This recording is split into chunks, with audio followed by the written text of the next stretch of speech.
从没看过这么虐的科幻美剧。相比之下，小说《三体》里面的外星人实在太仁慈了，在这部剧里，外星人简直无法用恐怖来形容。不过好在后面人类的自救非常振奋人心，因此我决定把这部剧推荐给大家。故事开始于也门的沙漠，这个男人听见空中传来巨响，他朝天上望去，只见一个不明物体坠落在地上，他好奇地望向远处，发现那东西竟然动了，正带动着一股尘烟向他袭来。他身后的骆驼似乎觉察到了危险，头也不回地走了。男人则处在不知所措的状态，同时他又想看看这东西到底是什么。正好此时那东西在他面前停了下来，男人仔细观察起来，他只看见一团黑色似乎正在蠕动，然而下一秒剧烈的爆炸把男人炸飞。与此同时，距离这里13000公里外的美国小镇很不太平，警长大胡子又接到一起人口失踪的报案，来到那人家的后院，大胡子一眼就发现了异常，一群乌鸦在玉米地上方有规律的盘旋，而下面的玉米好像变成了黑色。他带着助手走过去后，果然发现一个圆形的大坑，而周围的玉米被灼烧成焦黑状。他们在边上发现了那个失踪者的皮卡，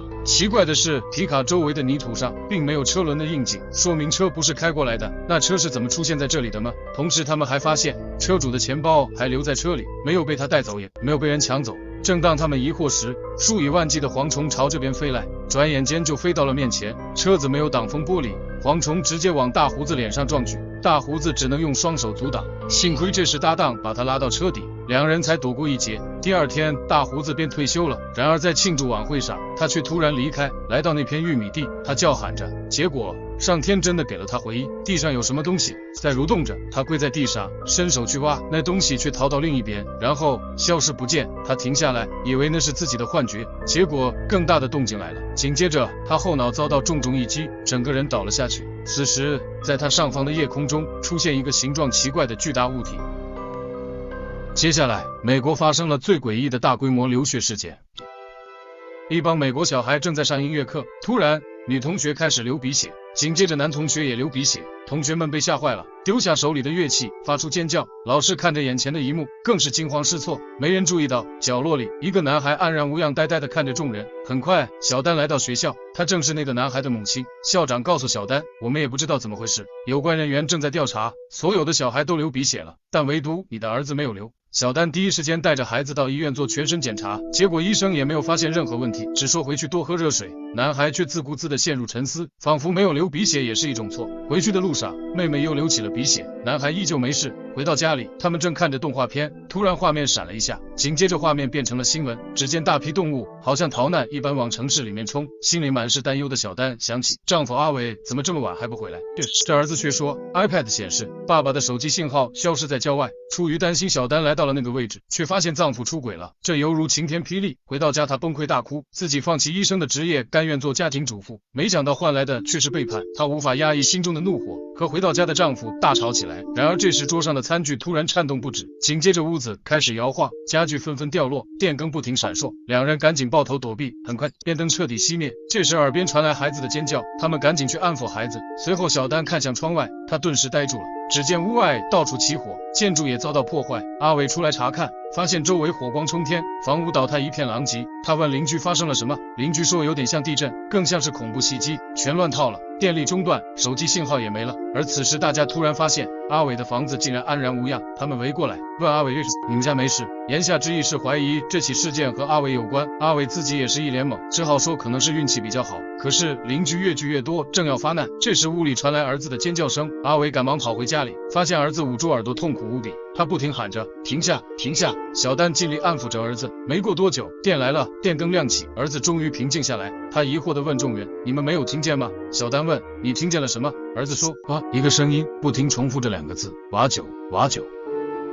外星人的入侵为什么恐怖？看这些沙子就知道了。外星人只是发来一段声音，就如让这些沙子有了耳朵一般，随着声音跳起舞来，这到底是怎么回事？还要从日本人发射的一艘载人飞船开始说起。在工作人员注视的目光中，火箭成功进入了预定轨道，大家欢呼庆祝。殊不知还没高兴多久，飞船里面的宇航员就发现了不对，他们似乎透过玻璃窗看见了什么，下一秒飞船被撞开一个大洞。隔天一早，技术人员光子被提前叫到实验室，同事说星辰号在3小时前失去了联系，尝试了各种方法都无法恢复。听到此事，光子比任何人都心急，他将局长骂了一通，问为什么不早点叫我。因为飞船上的宇航员盒子是自己的女朋友，他赶紧来到电脑前一顿操作，通信终于恢复了。他们发现早在3个小时前，星辰号就曾发来求救信号，但不知为何地面根本没有收到。随后光子打开了监控信道，却骇然发现监控画面里空无一人，而飞船上破了一个大洞，众人陷入死亡般的寂静。光子更是如丢了魂一般的回了家，悲伤难过的他跑到酒吧买醉。第二天酒醒之后，看见天花板上女友给自己留下的星星，他突然有种感觉和子并没有死，于是他又来到航天局，但局长告诉他此事已经被上级部门接管了。他叫光子不要再插手。沟通无果后，光子趁着酒劲抢走了局长的门禁卡，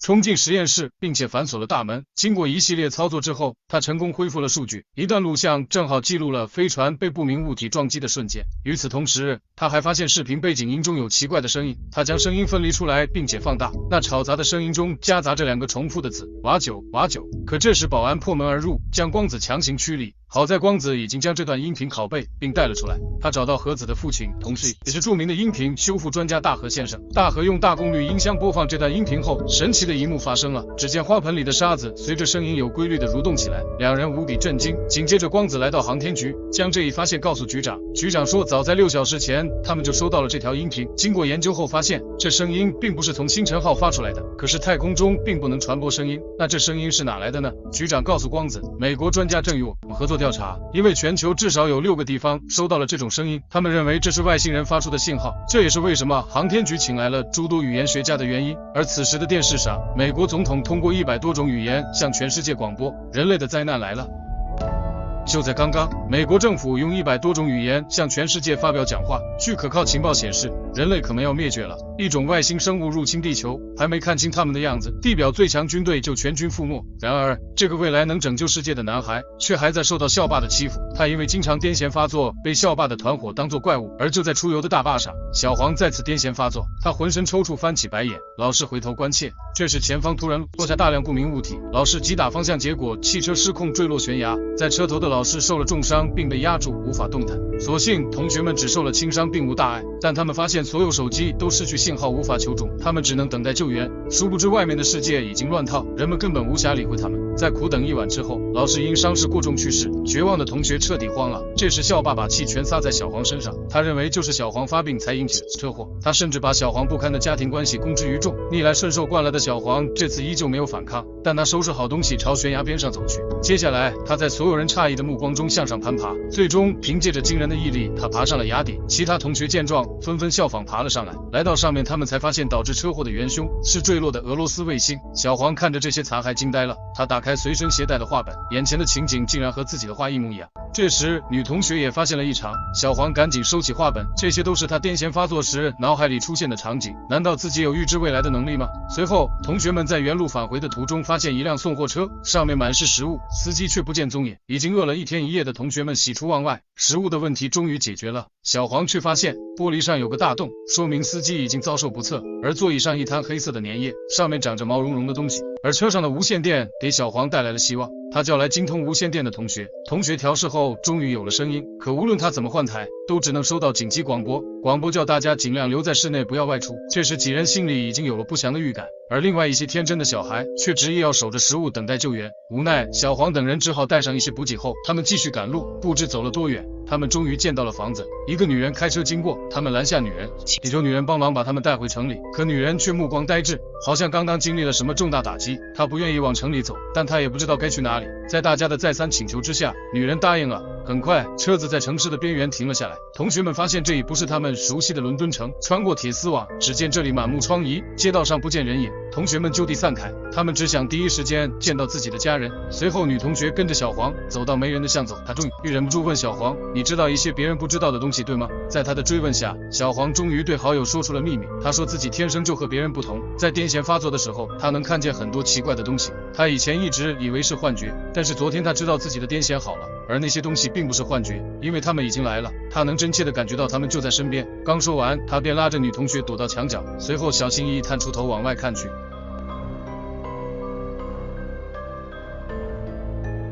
注意看，这个男孩一边流着鼻血，一边在桌上画圈，一圈一圈画得入神。旁边的美国大兵叫他也充耳不闻。美国大兵没办法了，只能报以一个天使般的微笑。男孩终于有了反应，他指着前方的空地大喊起来：美国士兵立刻往那个方向进发，但刚到那里，地下的沙子突然向上飞起，好像受到什么力量一般，士兵们如同在黑暗中前行。没多久，沙子终于消失了，但眼前的一幕令他们震惊了。一个外表漆黑的不明物体高高屹立，身上还长着无数凸起。这时士兵听见耳机里下达的射击指令，于是他们纷纷开枪，然而子弹根本伤不到这个东西分毫。下一秒，那东西放了一个巨大无比的屁，将这群士兵轰得直接晕死过去。不知道过了多久，大黑醒来，他发现周围已经成了一片废墟，队友也统统不知所踪。更要命的是，他发现对讲机失灵了， GPS 定位仪也收不到信号，他只能照着大概方向往回走。半路上，他的定位仪突然显示附近有一名队友，他按照定位来到一所医院，发现医院已经空无一人。大黑一路搜寻到地下，终于找到了一名护士和奄奄一息的队友。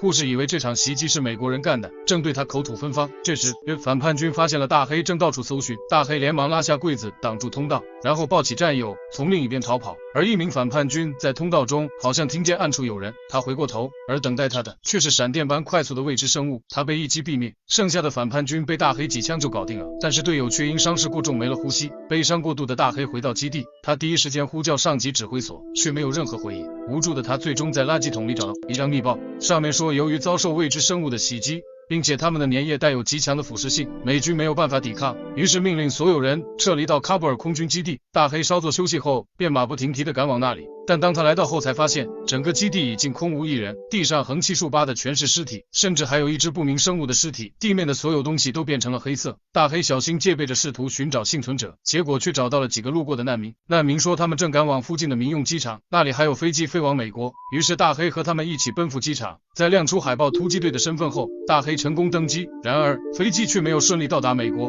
而是在英国降落。英军告诉大黑，现在已经没有飞往美国的飞机了。原来在空中管制系统全面瘫痪的情况下，飞机是飞不过大西洋的。尽管大黑很焦急，但也无济于事。军旅生涯本来是他用来逃避丧子之痛的，如今一切灰飞烟灭，有家又不能回，他只能看着硝烟弥漫的伦敦城感叹世事无常。绝望的他来到酒吧醉酒颓废，直到一个男孩拿着一叠漫画找到了他。外星人来了，你家的车是特斯拉，会发生什么呢？由于几波攻击下来，小镇房屋倒塌，停网停电，唯独阿伟家什么事也没有。他正疑惑呢，突然砰的一声巨响，他家也没能幸免。于是阿伟一家和大家一样，匆匆带上一些重要物品，便开始逃亡。然而很快他发现没有网络，特斯拉根本无法启动。小丹被弄得焦头烂额，一回头却看见渣男老公正在祈求邻居带上他。关键时刻他竟然要抛弃自己和孩子去找小三，小丹被气得浑身发抖。她走过去抢过丈夫的手机，最后她通过蓝牙连接上特斯拉，从而成功启动了车子。但没走几小时，他们又面临一个棘手的问题，车子没电了。好在他们找到了一个没有停电的小镇，但这里也一片混乱，人们都在哄抢物资。她让渣男老公去充电，自己则去采购食物。这时她看见电视上正在报道，世界各地都在遭受袭击，俨然一副世界末日的样子。与此同时，她看见别人落在柜台的车钥匙，一个想法在心底萌生。她回头看看丈夫，废材阿伟抢不到充电头，还被人胖揍。此刻小丹不再犹豫，拿起钥匙带上孩子来到外面，找到那辆车。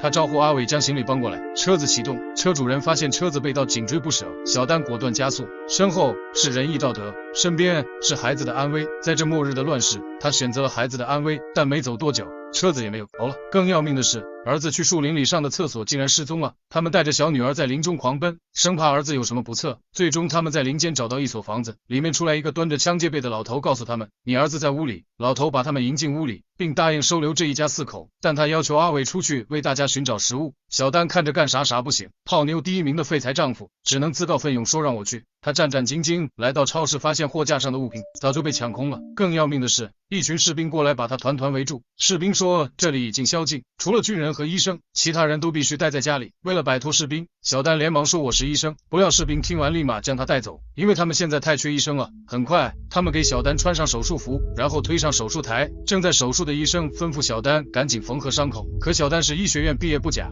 但他刚毕业就做家庭主妇，并没有当医生的经验，因此他迟迟不敢下手。医生不停催促，再不缝合伤员就要挂了。这时小丹发现伤口里面有个东西，拿来镊子轻轻取出后，竟然是一个黑色的奇怪生物。主刀医生连忙感谢小丹经验丰富，要不是他发现了这个东西，贸然缝合可能导致伤员丧命。随后优秀的医生被派往下一个地点，据说是一所遭受攻击的学校。听到学校，小丹这才想起2个孩子还在等着自己，他连忙叫停运输车，司机不肯送他回去，他就下车步行赶路。一路上他发现到处都是士兵残缺的尸体，显然后面的车队遭受了袭击，他害怕极了，爬上装甲车却怎么也打不着火，最后他只能捡起一把手枪，拔腿就跑。他一路跑回去，却发现屋里空无一人，只见满屋子布满漆黑的物质。没走2步，他被地上的大黄狗尸体绊倒，大黄狗也被黑色液体覆盖，以为家人已经遇害的他痛哭起来。突然耳边传来一声巨响，好像是墙壁被撞开的声音。小丹被吓得连滚带爬的跑到2楼，他躲进储物间里。此时一个低频的巨大响声传来，伴随着声音东西纷纷掉落。这时左上方突然伸出一只手来，小丹被吓了一跳，仔细一看，原来是房主老头的手。他把小丹拉上阁楼，原来所有人都躲到了这里，废柴丈夫和2个孩子都还活着。虽然外面无限恐怖，但这一刻他却感到幸福和满足。昏暗的阁楼里，父亲安慰孩子，外星人只要水，他们不会伤害我们的。而一旁的老妇人却说，那他们为什么要来我家？一定是谁满足不了他们饿了终究会吃掉我们的。小丹受不了这个被吓得精神失常的老太太，她只会吓坏孩子，于是她坚持要离开，但老头却拿枪威胁她不准走，因为他怕声音会引来外星生物。不料在推搡中，小女儿一脚踩空掉到楼下，小丹连忙冲过去查看，女儿看起来并无大碍，但是害怕大哭起来。小丹连忙跳下去捂住她的嘴，然而那些生物已经来了，逃跑是来不及了，小丹只能和女儿躲在门后。外星生物就在一门之隔的地方寻找着猎物。砰的一声，家具倒塌的巨响吓得小女孩瑟瑟发抖，而阁楼的地板晃动起来，众人顿时慌了，老太太更是一脚踩空，整个身体陷了下去。老头连忙去拉她，但已经来不及了，老太太被那东西咬住并往下拖。阿伟见状抱起孩子走开，他来到楼下与小丹母女会合。阿伟去挪开挡住门的家具，小丹则带着2个孩子先躲进房间。突然小丹从镜子里看见一只怪物正朝这边走来，连忙低声呼喊提醒阿伟，可阿伟却根本听不见，而他一回头直接被怪兽扑倒。小丹来不及悲伤，连忙带着孩子从窗户逃跑。这时外面下起了大雨，他们来到车边，却发现车门上了锁，正不知如何是好。这时突然听见2声枪响，原来是房主老头，他还在和怪物搏斗。他把车钥匙丢给小丹，自己则继续装弹对付外星生物。然而外星生物飞扑过来，老头应声倒地，顷刻间也送了性命。小丹一看，连忙发动车子，结果车子后退卡在了树上，无论如何也动弹不得。而此时外星生物已经盯上了他们，他爬上引擎盖，轻易就洞穿了挡风玻璃。他一点一点向前蠕动，并张开了血喷大口。小丹拿起枪拼命射击，子弹打在怪物身上就好像挠痒痒，弹夹很快就打光了，怪物却安然无恙。小丹又随手抄起球杆往怪物嘴里对，依旧无法阻止怪物的逼近。小丹本能的抓东西来抵抗，无意中拿起儿子书包里的黑色石块，看都没看就朝怪物身上插去。结果1下2下3下4下5下，总共749下之后，刀枪不入的怪物竟然死了。惊魂未定的小丹将这坨烂肉推下车，喜出望外的发现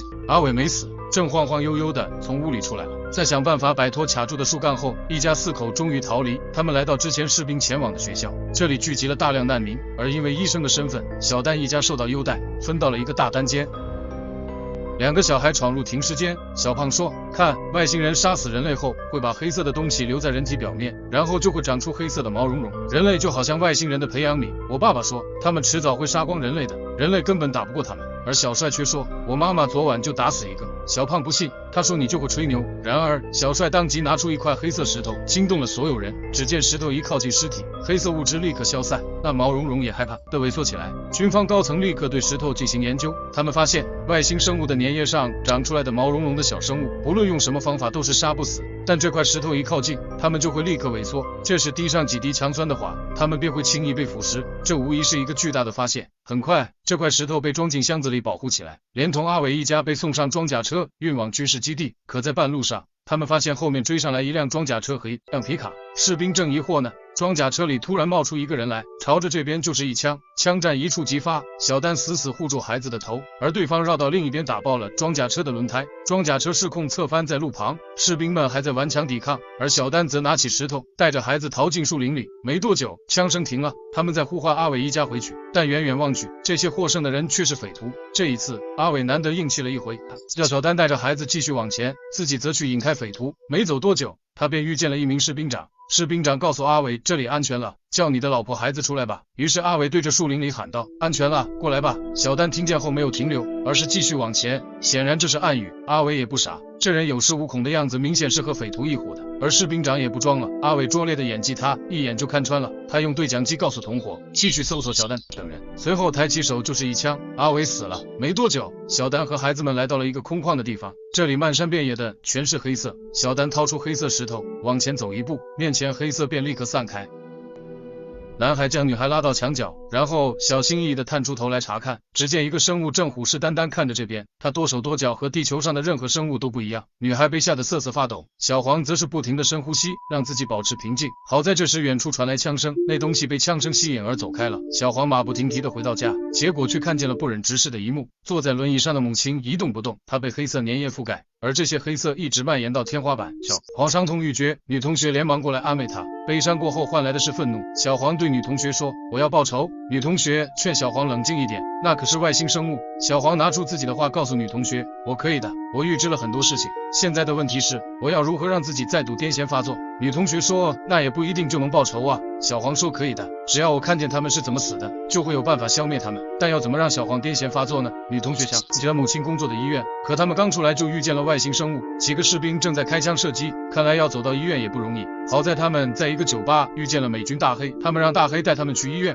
而正在摆烂中的大黑根本不管这两个小屁孩。再说自己是美国特种兵，不是英国人的士兵。小黄却告诉他自己能拯救世界。小黄说出自己癫痫发作能看见外星生物的事实，可大黑怎么可能相信？他要赶走两人。这时女同学拿出漫画给大黑看。刚开始大黑只是想敷衍了事，随便翻翻，直到他翻到自己的部队遭遇巨型生物的场景时，他当场呆住了，随即便答应了小黄的请求。来到医院，女同学熟练地通过紧急广播找到一名脑科医生，在大黑的极力劝说下，他答应为小黄做癫痫诱发手术。小黄戴上头套被送进仪器中。同一时间，日本人破译外星人语言的行动正在进行着。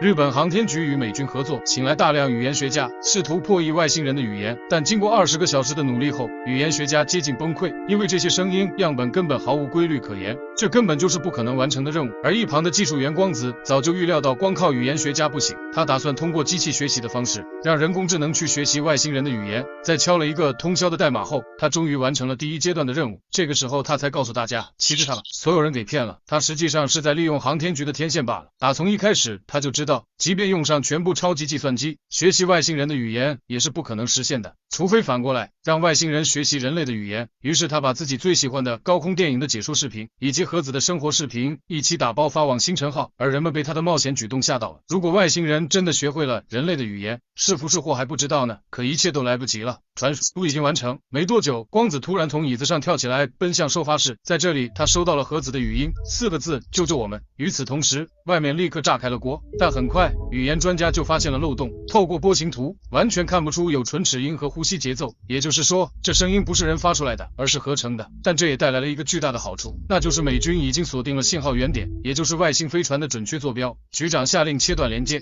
光子气急败坏地跑出来质问，众人告诉他，那声音是假的。光子坚决不信，直到盒子的父亲大和先生点头确定，这声音的确没有人类的呼吸，光子才勉强接受现实。